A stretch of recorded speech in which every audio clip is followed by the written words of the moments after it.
This video is for those of you who are just trying to get started in investing and saving and thinking long term about how to grow your money. And so we're going to keep it really simple with this strategy, which is going to be both simple and effective. And so let's just get into it. So the strategy I'm going to outline is basically derived from a set of blog posts by J.L. Collins called the Stock Series. And I'll link to it so that you can read the entire series of blog posts if you want. But basically, what I'm going to present in this video is derived from J.L. Collins's thoughts on how to invest using index funds.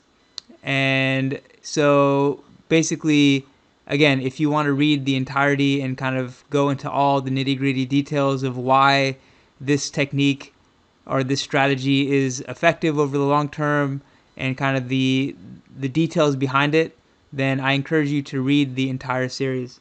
But let's just, for those of you who just want to jump straight into it and get started, let's talk about what the steps are.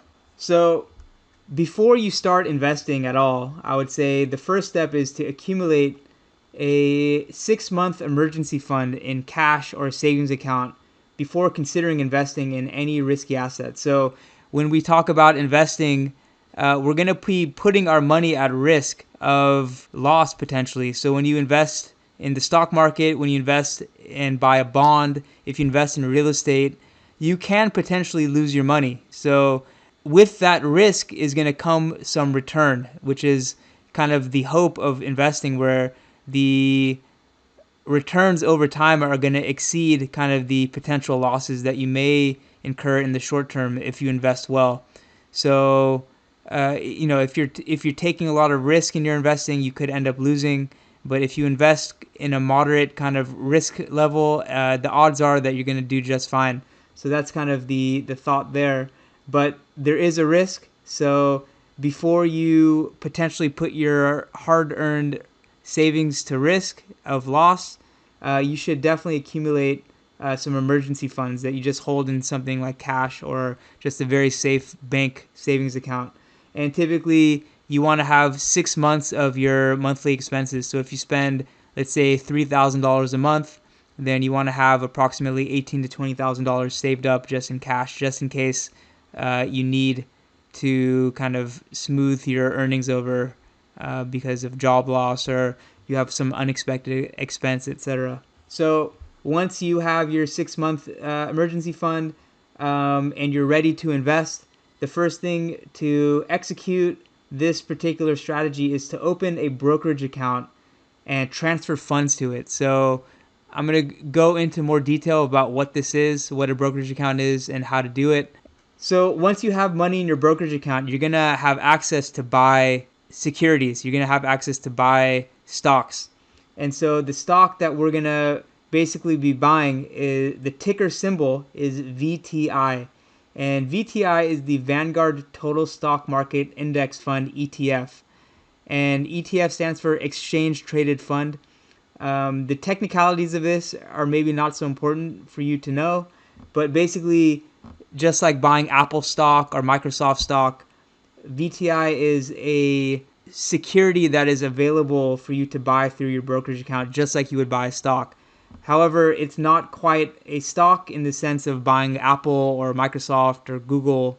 And I'll explain to you in a little more detail about exactly what VTI is and what it is trying to achieve and why it is beneficial to own it rather than buying a bunch of different single name stocks like, the stocks that are commonly kind of talked about, Tesla, Google, Apple, etc. And then basically whatever savings you accumulate per month or per quarter, meaning every 3 months, whatever regular interval you want to do this, you will basically take whatever money you've saved from kind of your budgeting and kind of whatever your plan is for savings, transfer that to your brokerage account, and then buy more shares of VTI. And so you continue to do this regularly and consistently for the next 20 plus years. So if you do this, kind of relying on this one security, VTI, and do it for a long period of time, odds are you're going to do pretty well. And now let's kind of get into the details of each of these steps. Actually, before we get into the details, let's just go over some caveats to this strategy and some considerations for you before you start investing. So, if you're going to be investing, especially using this strategy, you have to have a long-term investment horizon. At least 10 years, I think, is the minimum. Hopefully longer. Hopefully you're listening to this, you're in your 20s or 30s, and you're going to have, 30, 40 years of the ability to kind of save and accumulate savings in this kind of method. Because the longer that you are able to save and kind of accumulate funds in your stock portfolio, the better you're going to do in terms of the returns. Because if you saw the other video I did on compounding, the longer you can compound, it's just like a snowball. The longer the hill is that a snowball rolls down, the bigger it gets. And it doesn't get bigger in a linear way. It gets bigger, much bigger at the bottom of the hill than the top of the hill. Again, you should have emergency funds saved. So that's kind of a prerequisite, I think. A prudent person should have emergency funds before they start investing in the stock market or any other types of risky assets. If you're going to be having a big short-term purchase, then it's probably better to keep your funds that you're going to be using for that in cash rather than putting it into a risky asset, because if you're buying a house or a car or something, the kind of month-to-month fluctuations in your stock market portfolio are not very predictable. A lot can happen in the short term. And so if you really needed, let's say, $50,000 to buy a house, if you had that in the stock market, it could go down to 45 or 40 easily, in the short term, in a year or whatever, or even shorter, and you won't have enough money to buy the house that you're trying to buy. Again, for short-term purchases, if you have something in the pipeline you're trying to do, then keep that cash that you need available. If you are a small business owner who could reinvest the funds into your business for a higher rate of return, so let's say you own a restaurant, or you have some kind of boutique that you're running and you're selling things online, it may be a better use of your money to invest in your business, because typically small businesses have a much higher rate of return than what you can get investing passively in the stock market. So this is kind of related to the next point. If you have the knowledge and skill and you've invested time in yourself to become knowledgeable about investing in other assets like real estate, or even picking individual companies to invest in, you could do better than index investing, which is kind of what this strategy is, just investing in a stock market index. So I think the big caveat here is that this often takes time and effort, and oftentimes you have to lose before you kind of learn the lessons you need to be good at this kind of stuff. So if you have like a day job, if it's not your main kind of passion or interest to learn about investing, then I would suggest to stick to this more passive index investing strategy that we're going to outline here. But again, a lot of people do try to become more knowledgeable about investing and diversify into other assets, and even picking individual stocks. So I'm not going to try to discourage you to do that, because some people do have success with that. Okay, so the first thing you're going to need to do to execute on this stock index investing strategy is to open a brokerage account. So the most convenient thing to do, in my opinion, is to open the account with the bank that you have your regular checking account with. And I guess one kind of semi-caveat to this is I assume that most of you are going to be banking with one of the big four banks in the U.S., Bank of America, Chase, Wells Fargo, and Citi. Why do I suggest this? Because these banks have their own brokerage services so that your accounts will link together. So, for example, if you have Bank of America, they have a kind of subsidiary, Merrill Lynch, which is their brokerage kind of investing wing.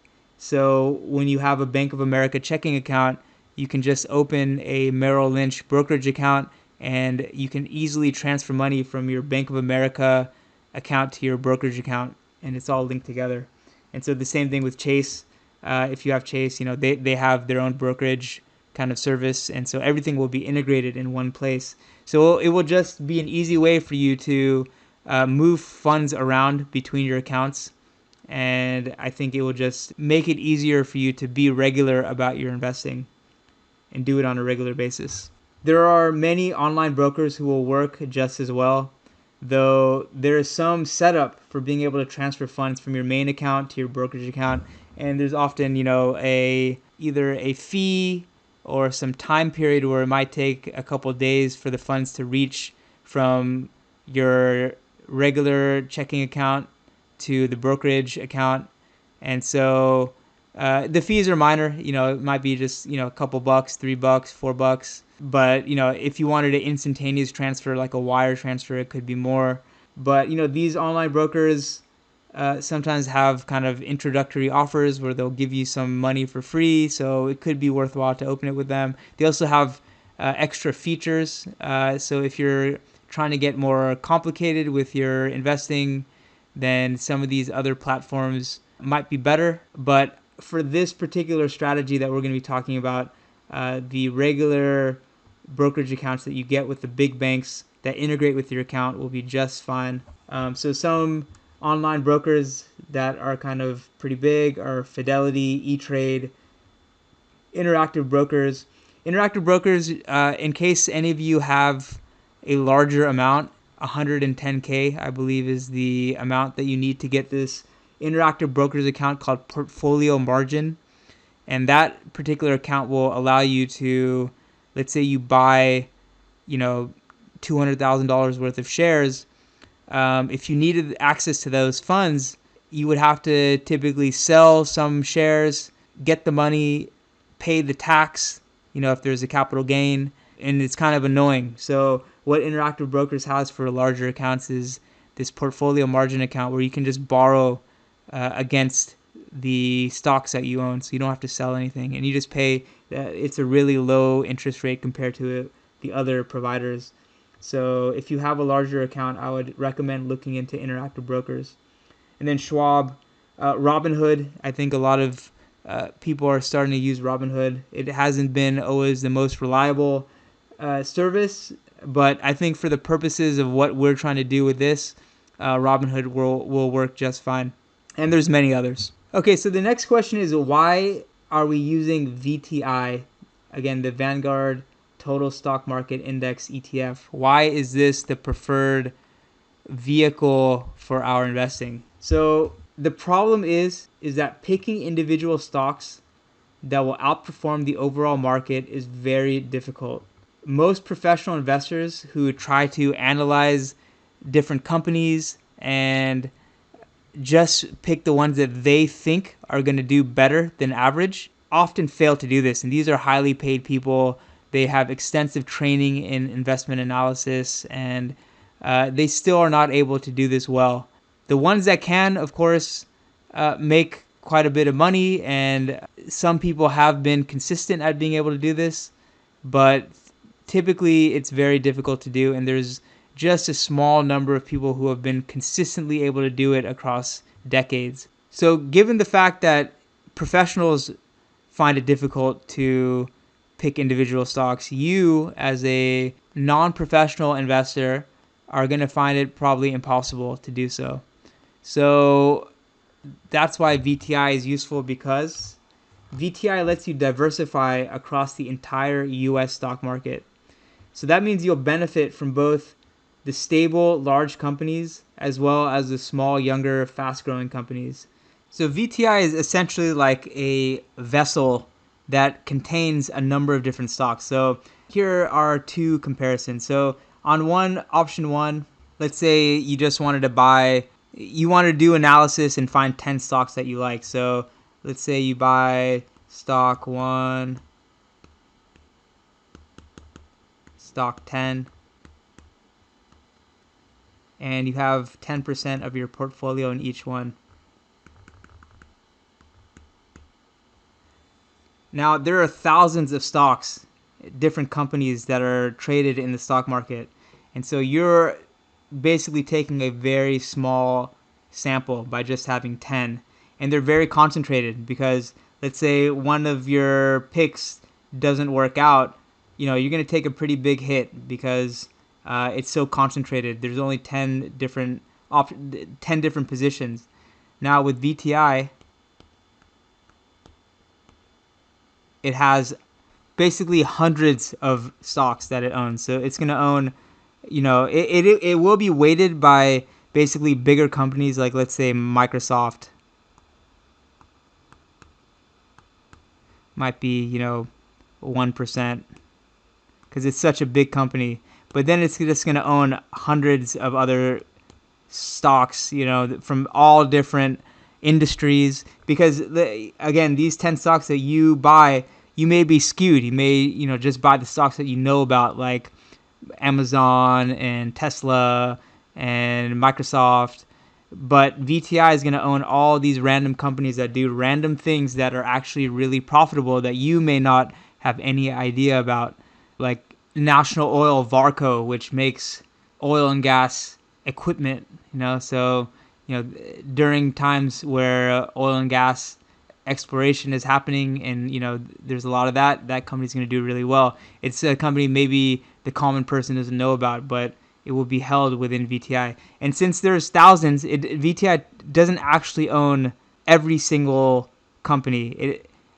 Towards the small end, like the smaller companies, it basically just does a statistical pool of companies that will mimic the entire, so there's something called market cap, which is basically the value of the company. So Microsoft, for example, it's a large cap. It's considered a very large company because the value of it is very high. But there are a number of very small companies at the bottom, and so if there's like 100 of these, VTI may sample just 30 that will behave like this pool of 100. So this is a little technical. The point I'm trying to get across is that you owning just a small number of shares is going to be very concentrated, while VTI is going to be diversified across a number of different companies and industries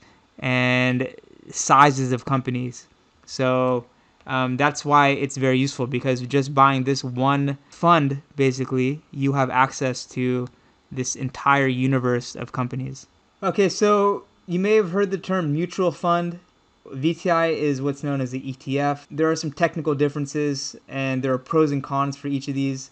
Basically, Vanguard has a mutual fund that is the same as VTI, but it's a mutual fund rather than an ETF. I won't go into the technical differences, but an ETF is more simple, and I think is better for beginners. It's more accessible. It's easier to kind of buy and sell. So I would just stick to VTI. Again, Vanguard does have a mutual fund that is the same kind of portfolio as VTI, but you kind of buy it in a different way. There's different fees. There are some advantages, like you can automatically reinvest dividends, but I would just not worry about that. I would just stick to VTI. But I just wanted to bring this up just in case some of you were wondering if you've heard of Vanguard, because Vanguard does have mutual funds as well as ETFs. So just wanted to kind of mention the difference briefly, but just trust me on this. VTI is probably, for most of you, going to be the better option. And why Vanguard as a company? So Vanguard is a asset management company. They basically create investment vehicles for investors. VTI being one of their many products. They have bond funds. They have, let's say you wanted to just buy smaller companies in the U.S. stock market, they'll have a separate fund for that. If you wanted to buy just technology companies in the U.S., they have a fund for that. So they have a number of different products to help investors invest in exactly kind of the sectors or the types of companies they want. VTI is one of their products that is only stocks, but it's the total stock market index. It's not a particular industry. It's not a particular size of company. It's trying to follow the movement of the entire U.S. stock market. So Vanguard has very low fees for these types of funds, which is a big benefit to you as an investor, because a lot of actively managed funds where someone is actively trying to pick the winners and losers and obviously buy the winners, the companies that they think are going to do better, the company, the asset manager company, will charge you a high fee for the alleged benefit of having access to this person who's going to be buying the right companies. Because again, I mentioned this, a lot of times those people do not do a great job and actually underperform. You would have just been better off passively investing in an index like VTI most of the time. So again, you may be doing research and you find a portfolio manager at some other company that you like who's doing active management, but I think it's very difficult to find those people who consistently do it year after year. But they do exist. They have existed historically.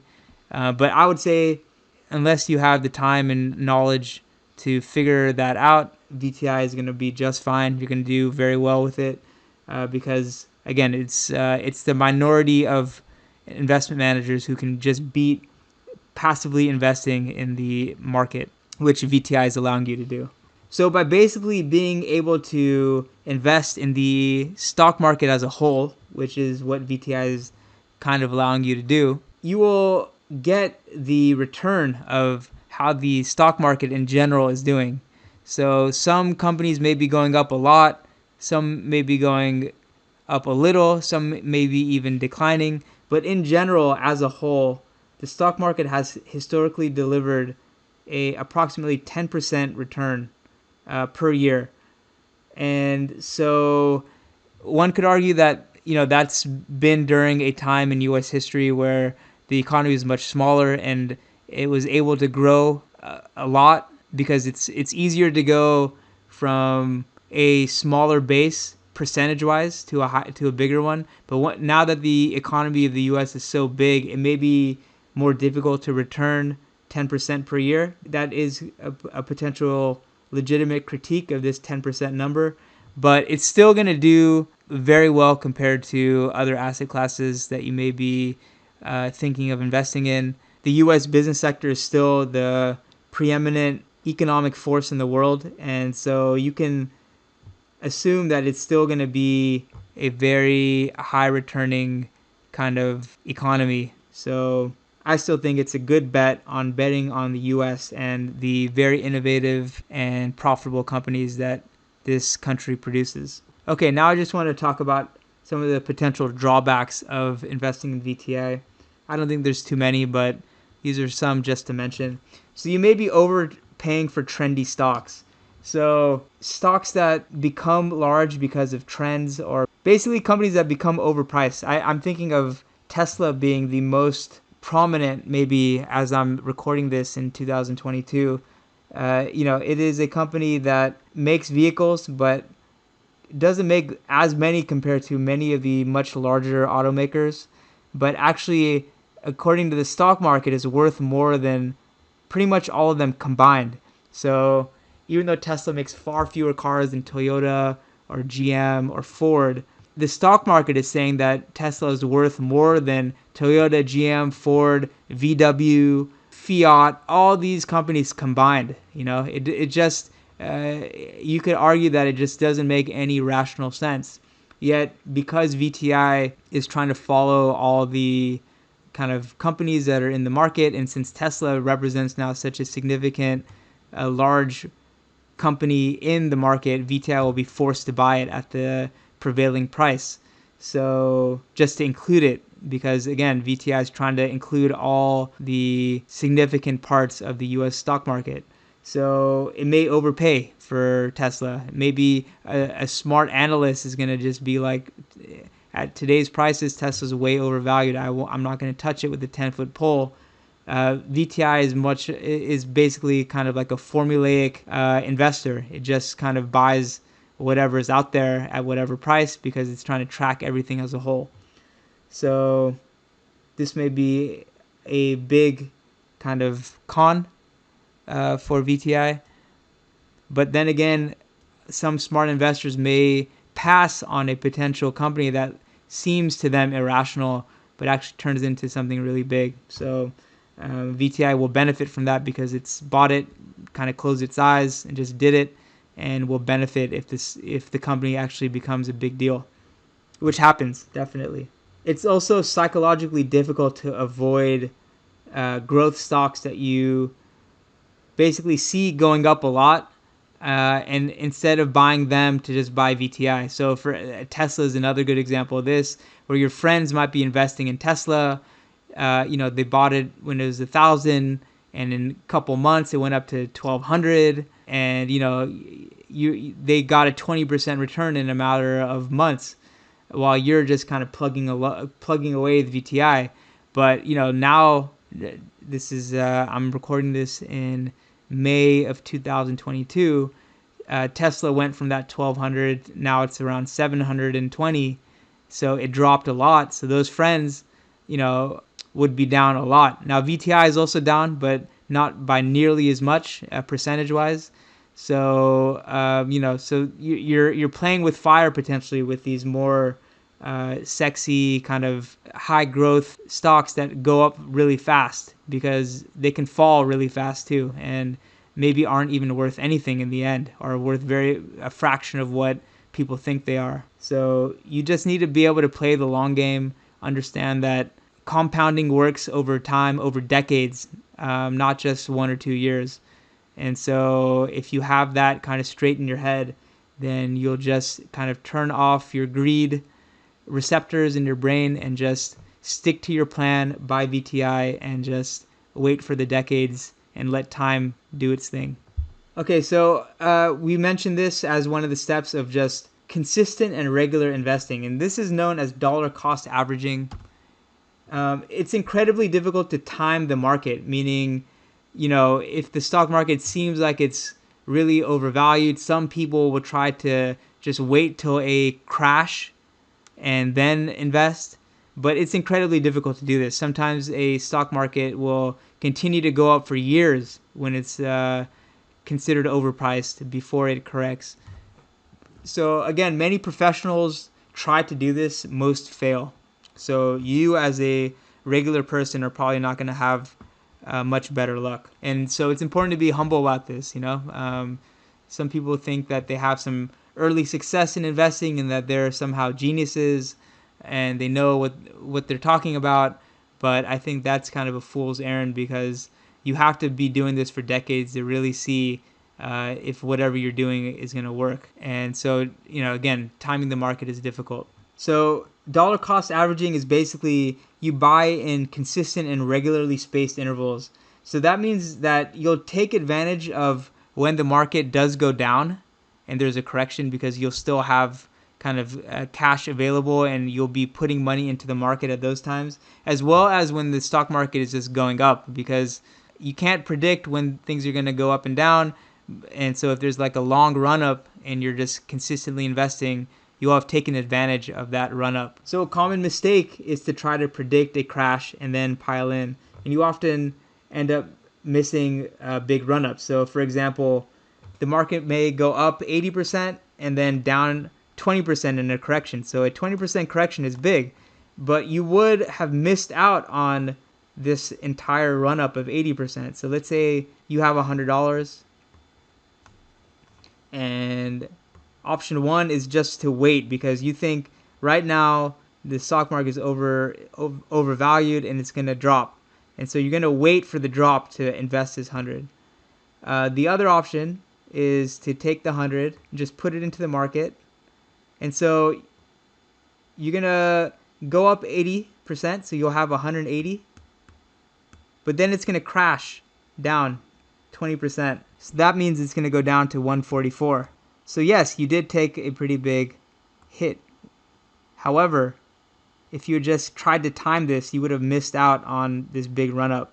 So this $100 is still less than this 144. So this is the mistake people make. They try to wait for this 180 to 140 correction, but they'll have missed out on the run up. So it would have just been better off to invest here, ride it up, and then ride it down, rather than waiting for it to go down and then going in, because you still have more money in this second scenario. Of course, these are arbitrary numbers, but I think this idea happens pretty frequently, and people do make this mistake of not investing. And they do feel good psychologically because they see the market go down 20%, but they don't realize that they missed out on the run up, and that they would have been better off had they just invested and rode it up and then slightly down. So this concludes our theoretical discussion on this strategy. In the next video, I'm going to actually show you how to execute this, show you what a brokerage account looks like, and how to actually go ahead and buy shares of VTI. So look out for that.